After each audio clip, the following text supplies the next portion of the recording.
in this video, is to get you acquainted enough with InDesign.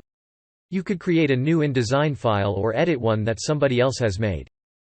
If your boss give you a file, and you need to open it and do something with it before lunch today, so you need to start here. Let's dive in. When you first launch InDesign, you'll see this thing called the home page, which gives you quick access to any recently opened documents. You just need to click on any of these to open it.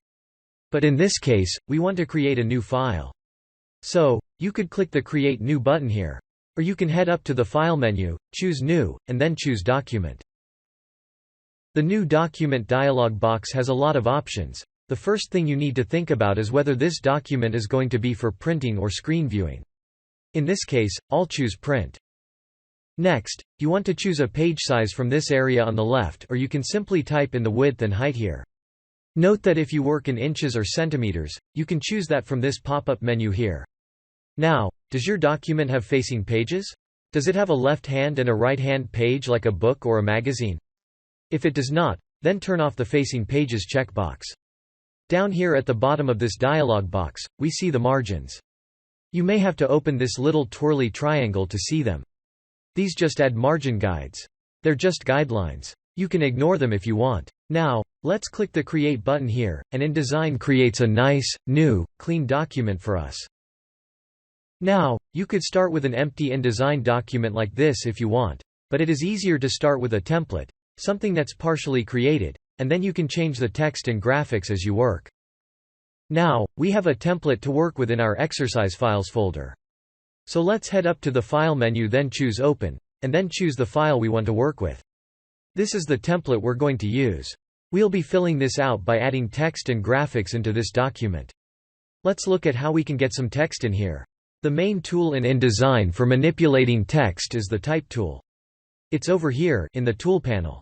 The Type tool lets us do two things in InDesign. It lets you create text frames. Frames are going to contain text. And it also lets you edit the text inside those frames. So first let's take that Type tool and draw out a rectangle over here in the middle of the page.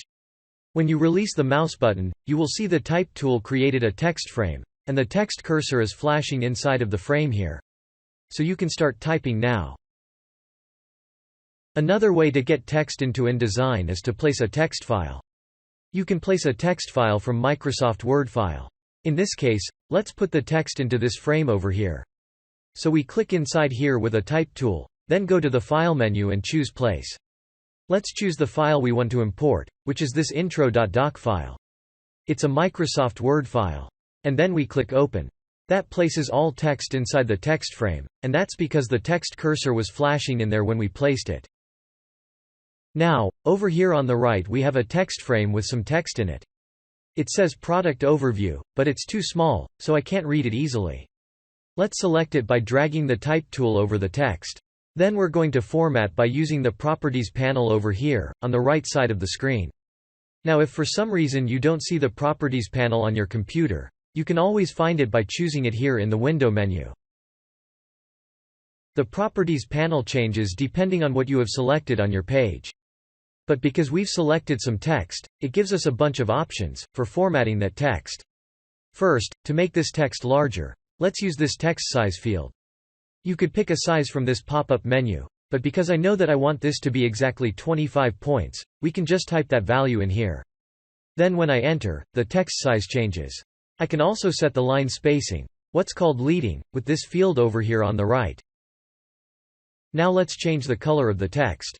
You can do that by choosing a fill color from this little pop-up menu here. This lists all the color swatches in this document, including paper, meaning white color. In this case, let's go ahead and choose this color down here, but you can choose any color you want. Now let's change the font. Here in the font field, you can click this little menu button to see all of your fonts. In this case I am going to use Myriad Pro font. Let's make one more little change. Click this little button down here, the one that looks like 3 dots. That means show me more options in this section. And then down here click on the first TT icon, that makes it all caps. Just one more little text formatting change here, in this frame on the left. First, let's select a little bit of this text, simply by dragging over it. Now let's zoom in on it, so that we can see it better. I choose the Zoom tool from the Tool panel. That's the one that looks like a little magnifying glass, and I'll just click here to zoom in. Let's make that selected text to italic. Head back to the Properties panel and click on the Font Style menu. You can choose italic from this menu. Or if you prefer keyboard shortcuts, you can press Command plus Shift-I on the Mac, or Control plus Shift-I on Windows. That makes it italic. Let's zoom back by going to the View menu and choosing Fit Page in Window. Now, you maybe want to copy graphics out of some other program, and paste them in here, but don't do that. It is always better to place them. Go to the File menu and choose Place. Before we do that, we should choose the Selection tool, that's the first black arrow tool, at the top of the tool panel, and then click out here, in the area called the pasteboard. Click where there's no objects, just to make sure nothing is selected on your page. I will explain you why. Now, go back to the File menu and choose Place. When you choose Place, InDesign gives you a list of all the different files that you can place inside this document. In this case, let's grab this file called hplogos.ai. That's an Adobe Illustrator file. When you click Open, InDesign loads that file up onto the Place cursor. This Place cursor lets you insert, or place, this graphic inside of a frame that you already have, or it will create a frame for you.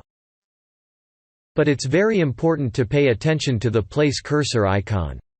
If you look closely, you can see that you have a sharp pointer cursor, like little dotted lines in a corner. And that means if I click, it is going to create a new frame for me. But if I move the cursor over one of these empty frames on the right, you will see the cursor changes. Here the cursor has little curved lines, like parentheses. That means, if you click right now, the image is going to go into this empty frame. Let's move the cursor back here, into the middle and then click. You can see that InDesign made a frame and put the image into it, but it is too big. Let's undo that. With a Command-Z or Control-Z on Windows, it reloads the Place cursor. Instead, let's click and drag. This way we can specify exactly how big we want this image to be. Now let's get another graphic. First notice that this graphic frame, is still selected. I will go to the File menu and choose Place. This time choose the Making Bokeh file. When I click Open, what happened to my logo? Well, you see, the new image actually replaced that other logo, because the frame was selected. That's why I made that point earlier, about deselecting everything before you place. Now, this is not what I want. I wanted to put that image over here, inside this frame. Let's undo it, and then click in this frame to place the graphic. One more important thing you should know, InDesign is linking to these files on disk. Every time you place an image into InDesign, it doesn't embed the image into your document. It creates a link between the InDesign document and the file on disk. You can see the link by opening the Links panel, which you can find up here, on the right side of this screen. If you don't see it, then you always go up here on the window, then choose Links. The Links panel, we can see all the images that we've placed in this file. Because this image is selected on the page, it's also selected here in the Links panel. We've been putting text and graphics onto this page and it looks very messy. So let's clean it up. The main tool that we're going to use, to move objects around our page, is the Selection tool. That's the first tool in the tool panel. The Selection tool lets you move objects around the page, resize objects, or rotate them. First, let's close the Links panel, by clicking on this little icon over here in the dock. Now if you select this object here, this text frame, you can move it simply by dragging it, and you can rotate it by clicking just outside any of the four corners, and dragging. In this case, I don't want that frame, so let's delete it by pressing the Delete key on the keyboard. Now, let's select this logo down here and move it. And you notice that, as you drag it around, you see all these colored lines flashing on and off. These are called smart guides, and they're a great way to make sure that objects are aligned, or distributed on the page properly. So let's drag this over until we see this pink vertical line. Then, release the cursor. I know that this object is centered on the page. Now let's move this photograph over here. If I drag this frame over near the edge, you'll see the whole frame moves. Let's undo that with a Command or Control-Z. Instead, let's try dragging this little icon in the middle, the one that looks kind of like a donuts. That's called the content grabber, and the content grabber actually lets you move a picture inside the frame. Now this is actually a very important thing for you to understand about InDesign. Images and frames are two separate things. Now I move the image inside the frame, but we currently still have the frame selected. On the other hand, if you double-click anywhere inside this frame, it selects the image inside the frame. You will notice that the highlight changed. And also the cursor changes to a hand. This means we can moving the image around, not the frame. Now, let's double-click again, so that the frame is selected. The selection tool also lets you change the size of frames. So, I'll come over here and select this logo again, and then I'll move it down here, and change the size of the frame by dragging one of the side or corner handles. Now the logo is far too large for the frame, so we're going to use the frame fitting buttons over here at the bottom of the Properties panel. This first button is Fill Frame Proportionally, and that almost works, but some of the logo is cropped out. The second button is Fit Content Proportionally, and that's perfect. Now the logo fits inside the frame. Let's move this graphic frame over here, and we can do something else. Of course, you can see that some of the text is behind that logo. That is not so good. I want the text to run around the logo. To do that, we want to make sure the frame is selected. The graphic frame, not the text frame. And then, we're going to go to the window menu, and choose Text Wrap. This panel has lots of options, but for right now, I'm just going to click on this second button at the top of the panel. That forces the text to wrap around the rectangular graphic frame. Now, let's close this panel, by clicking on the little X up here at the top.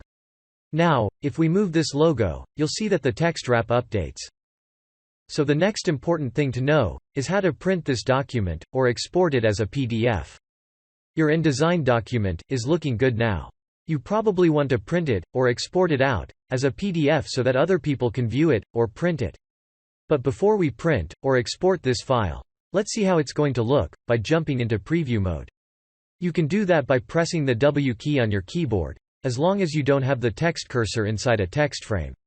This is great, because preview mode hides all the non-printing objects, like guides.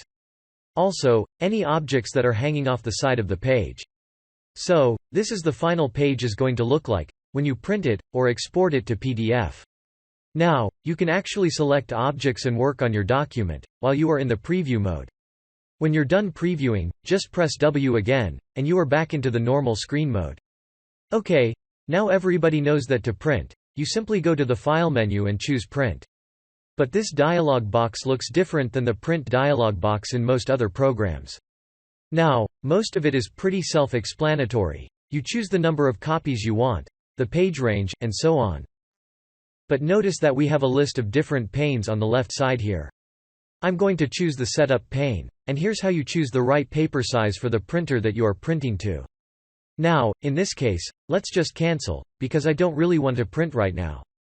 Instead, I want to make a PDF. InDesign allow you export PDFs directly. To do that, you go back to the File menu and choose Export. Then, you can name it, and choose a format. You'll notice that there are two different PDFs to choose from. If your document contains buttons and movies and other interactive objects, then you will choose Interactive. But, in most cases, you are going to choose Adobe PDF for print. Then, click Save, and up comes the Export PDF dialog box. Here, the first thing you should probably need to do, is choose one of the Adobe PDF presets. If you're sending this to a commercial printer, for example, you'd probably want to choose one of the PDFX presets. You really want to check with your printer, or whoever you are sending the PDF to find out what they want. In a later chapter, I go into more detail about the options in this dialog box. But for right now, let's just make one change. I'm going to turn on the View PDF after exporting checkbox.